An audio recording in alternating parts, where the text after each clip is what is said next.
Hello guys, మనం 4-5 ఉన్నాం అనుకోండి. మన దగ్గర కొంచెమే చికెన్ ఉంది. అది ఎలా అడ్జస్ట్ చేస్తాం? సరిపోదు కాబట్టి దీనికి మనం ఇంకోటి యాడ్ చేసామనుకోండి, చక్కగా సరిపోతుంది. ఇప్పుడు కొద్ది చికెనే నేను 2-3కి ఎలా పెట్టగలను? సరిపోదు కదా. దానికి నేను పచ్చెనపప్పు యాడ్ చేస్తాను. కర్రీ చాలా వస్తుంది, గ్రేవీ వస్తుంది, తింటానికి చాలా బాగుంటుంది. ఒక పీస్ వేసి కొంచెం కర్రీ వేసిన చాలా చాలా టేస్టీగా ఉంటుంది. ఒకసారి చికెన్ పచ్చెనపప్పు ఎలా చేద్దాం చూద్దామా? వాటికి కావాల్సిన పదార్థాలు ఏంటో చూసేద్దాం. చికెను, చిల్లీ, ఆనియన్, పసుపు, ఉప్పు, కారం, పచ్చెనపప్పు, అల్లం, వెల్లుల్లి, గసాలు, కొబ్బరి, చెక్క, లవంగ, ధనియాలు కలిపి ముద్ద చేసిన పేస్ట్. ఇది హోల్ గరం మసాలా, ఇంట్లో తయారు చేసింది. దీంతో మనం చికెన్ పచ్చెనపప్పు టేస్టీగా తయారు చేద్దాం. ఓకేనా? స్టవ్ ఆన్ చేసుకొని ఆయిల్ వేసుకోవాలి. సరిపడినంత ఆయిల్ వేసుకోవాలి.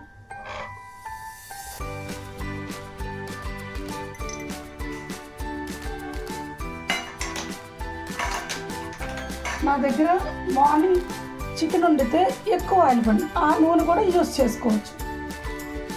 నేను కొంచెం యూజ్ చేసుకో. ఈ ఆయిల్ బాగా హీట్ అవ్వాలి.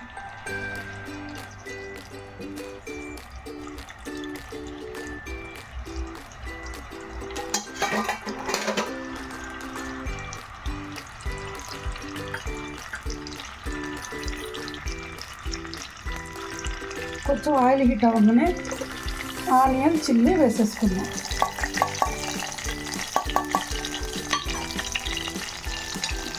బాగా కలుపుకుందాం.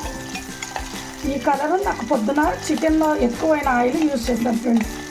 ఏం కాదు, చికెనే కాబట్టి టేస్టీగానే ఉంటుంది. మనం వేస్ట్ చేయలేం కదా ఫ్రెండ్స్. కాబట్టి నేను ఆయిల్ దీనికి యూజ్ చేసుకుని మంచిగా వేగనియాలి. చికెన్ తక్కువ ఉన్నప్పుడు మనం ఇలా పచ్చెనపప్పు వేసుకుంటే కూర సరిపోతుంది. మనం ఇంకా ఇబ్బంది పడే పని ఉండదు ఫ్రెండ్స్. ఇవి వేయంగానే ఇందులో చికెన్, ఇది పెద్ద బాయిలర్. చిన్న బాయిలర్లో చికెన్ పచ్చెనపప్పు బాగుండదు, పెద్ద బాయిలర్లోకే బాగుంటుంది. చికెన్ వేసేసుకొని కొద్దిగా పసుపు,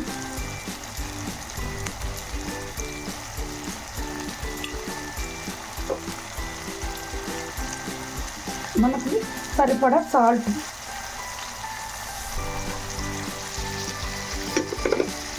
వేసుకొని ఒకసారి మొత్తం కలుపుకోవాలి.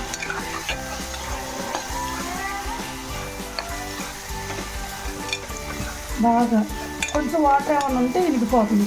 ఇది చిన్న బాయిలర్ లాగా వాటర్ ఉండదు. ఇది ఎక్కువసేపు అవసరం ఉండదు. చిన్న బాయిలర్కి అయితే ఎక్కువ వాటర్ ఉంటుంది. ఇది కొద్దిగా ఉంటుంది కాబట్టి మనం ఎక్కువసేపు ఉంచాల్సిన అవసరం లేదు. దీనికి మనం సరిపడినంత అల్లం వెల్లుల్లి పేస్ట్ నేను 2 స్పూన్స్ వేసుకుంటున్నాను. నాకు సరిపోతుంది.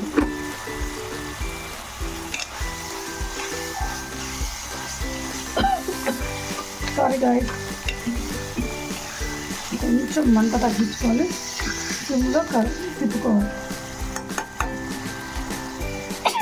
సరే, ఇలా 5 మినిట్స్ మసాలా అంతా ఫ్రై అవ్వాలి. ఇందులోనే కొంచెం కారం, అంటే పచ్చెనపప్పు వేస్తాం కదండి, కొంచెం కారం ఎక్కువ వేసుకోవాలి. మనం చికెన్ని మనం లెక్కలో తీసుకోకూడదు. పచ్చెనపప్పు కూడా వేస్తాం కాబట్టి కారం కొంచెం ఎక్కువ పడుతుందండి. బాగా కలిపి కొంచెం మగ్గనిద్దాం. ఎందుకంటే పచ్చివాసన పోవాలి కదండి మసాలా. మనం కొద్దిగా చికెనే ఉంది, ఎలా పెడదాం, సరిపోద్ది అనుకున్నాను. పచ్చెనపప్పుతో వేసేసుకోండి. అప్పుడు గ్రేవీ వస్తుంది, మనం కొంచెం పెట్టామని ఫీలింగ్ ఉండదు. టేస్ట్ ఉంటుందండి. ఒక్కసారి వండుకొని చూడండి మీరే పదే. కాకపోతే చిన్న బాయిలర్ యూజ్ చేయకూడదండి. ఖచ్చితంగా పెద్ద బాయిలర్ కానీ నాటుకోడి అయితే ఇంకా బాగుంటుంది.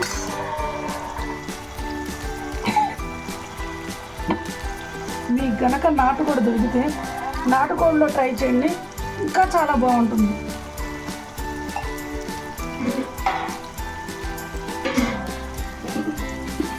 కొంచెం ఫ్రై అవ్వగానే మనం వాటర్ పోసేసుకోవాలి.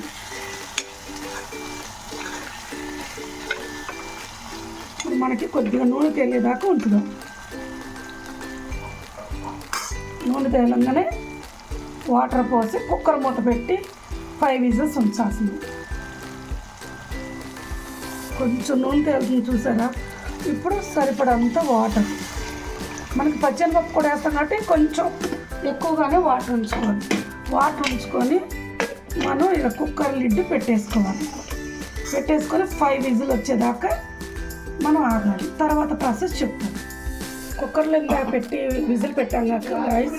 ఇప్పుడు 5-6 విజిల్స్ వచ్చాక కుక్కర్ మూత తీసుకొని చూసుకోవాలి. ఇందులో కొంచెం వాటర్ ఉంటుంది. ఇందులో మనం పచ్చెనపప్పు వేసుకోవాలి. మనం ఇందాక నానబెట్టుకున్న పచ్చెనపప్పు వేసుకొని ఒకసారి మొత్తం తిప్పుకొని కుక్కర్ మూత పెట్టాము. కొంచెం కొత్తిమీర వేసేసుకొని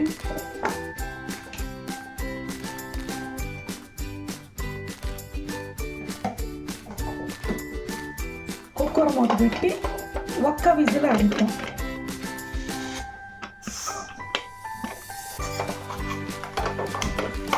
ఒక్క విజిల్ పొయ్యి మీద పెడదాం.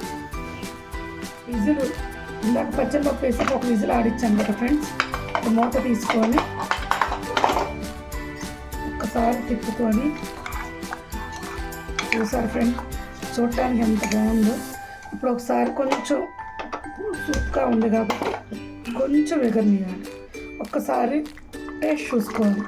ఇప్పుడు ఉప్పు కారం చూసుకోవాలి. ఉప్పు కొంచెం తగ్గింది ఫ్రెండ్స్.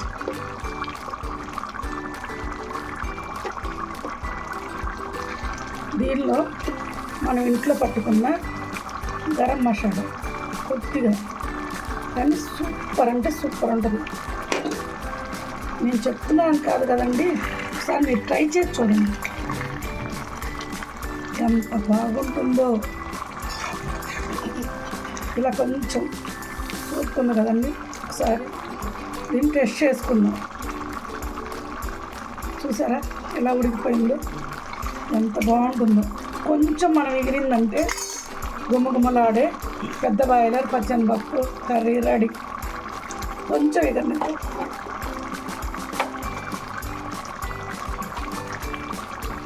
ఇది కొంచెం దగ్గరకు వచ్చాక కర్రీ స్టవ్ ఆన్ చేసుకుంటాం. నా వీడియో కనుక మీకు నచ్చినట్టయితే లైక్ చేసి, షేర్ చేసి, సబ్స్క్రైబ్ చేయండి. Thank you.